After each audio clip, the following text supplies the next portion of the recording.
उम्मीद तो पहले से थी कि आज जब सदन की कार्यवाही शुरू होगी तो सदन में हंगामा होना तय। और हुआ भी। अखिलेश यादव ने सभी मुद्दों और सवालों को दरकिनार कर पहले स्वास्थ्य व्यवस्था के मुद्दे पर सुनने की मांग की, जिस पर काफी देर तक विधानसभा अध्यक्ष से बहस हुई। फिर अखिलेश यादव ने बोलना शुरू किया तो उनकी सियासत डिप्टी सीएम बृजेश पाठक के अस्पतालों की छापेमारी पर अटक गई और इसके बाद सीएम योगी आदित्यनाथ ने जवाब देना शुरू किया तो सदन में उत्तर प्रदेश की सेहत पर संग्राम छिड़ गया।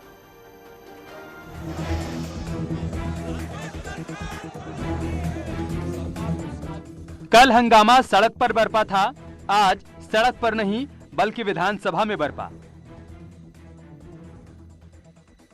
समाजवादी सियासत को न नियमों की परवाह न सदन की कार्यवाही की चिंता, हंगामा और बस हंगामा। 311 में 311 नियम है क्या?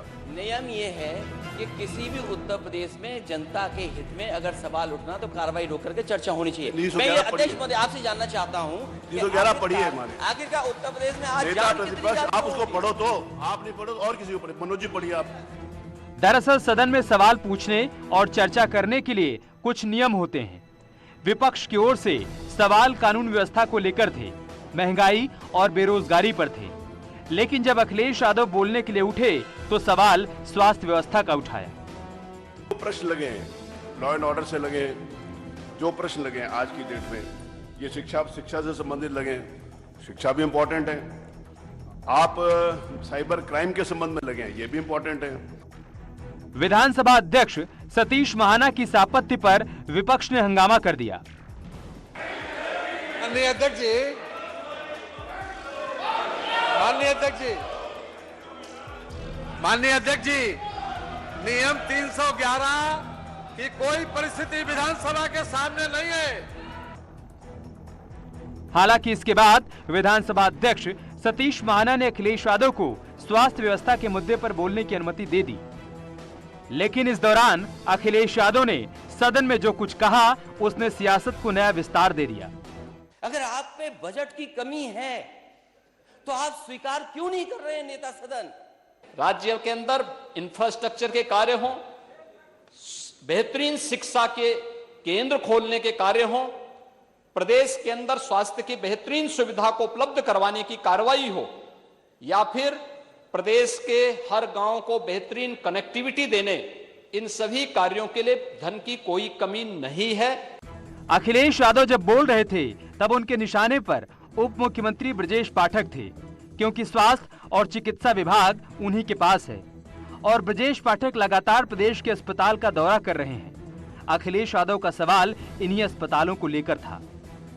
अरे छापा मंत्री बनोगे, कुछ कार्रवाई भी करोगे? आ जाए जवाब। जैसे झोला छाप डॉक्टर की कोई मान्यता नहीं, वैसे इनकी भी होने जा रही है।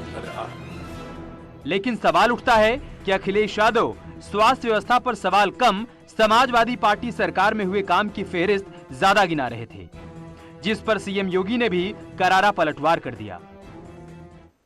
नेता सदन मेडिकल कॉलेज में 500 बेड का सुपर स्पेशलिटी बच्चों का अस्पताल समाजवादियों ने बनाया था कि नहीं बनाया था?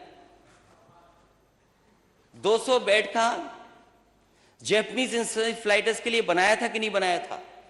और नेता प्रतिपक्ष को तो कम से कम इस पर प्रसन्नता होनी चाहिए थी कि जो काम वे नहीं कर पाए हैं, आज भारतीय जनता पार्टी नेतृत्व की सरकार उस कार्य को कर रही है।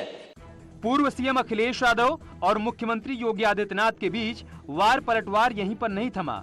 बात निकली थी मेडिकल कॉलेज के निर्माण से और गई एम्स तक।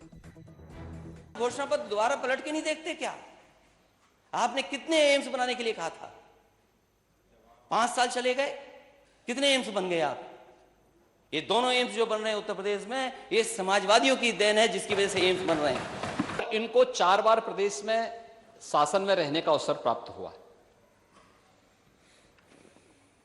मैं नहीं कहता हूं, पूरा देश और पूरी दुनिया इस बात को कहती कि इनके शासनकाल में प्रदेश के हर क्षेत्र का अवमूल्यन हुआ है, उसमें अभिवृद्धि कहीं नहीं हुई है, कहीं नहीं हुई है। ये हर व्यक्ति कहता है और मैं इस बात को फिर कह सकता हूं कि स्वास्थ्य सेवाओं का हो या प्रदेश की शिक्षा व्यवस्था का, जितनी क्षति और जितना नुकसान इन तथाकथित समाजवादियों ने की है उतना प्रदेश में कभी नहीं हुआ। आज जब तो उम्मीद थी कि सदन में हंगामा होगा, हुआ भी, लेकिन सदन की शुरुआत में ही अखिलेश यादव ने स्वास्थ्य के मुद्दे पर चर्चा की मांग की। इजाजत मिली तो बोले भी, लेकिन बाद में सदन से वॉकआउट कर गए। विपक्ष के विधायकों ने इससे पहले सदन में जमकर हंगामा किया। 311 की कोई परिस्थिति विधानसभा सदन में हंगामा हुआ तो सदन की कार्यवाही स्थगित हो गई। लेकिन सवाल है कि कार्यवाही के दौरान सदन से वॉकआउट करने वाले समाजवादी पार्टी के विधायक सदन स्थगित होने के बाद विधान भवन के अंदर धरने पर क्यों बैठे? सवाल है, क्या समाजवादी पार्टी वाकई नहीं चाहती कि सदन की कार्यवाही चले और जनता के मुद्दों पर चर्चा हो सके? Bureau report, news 18।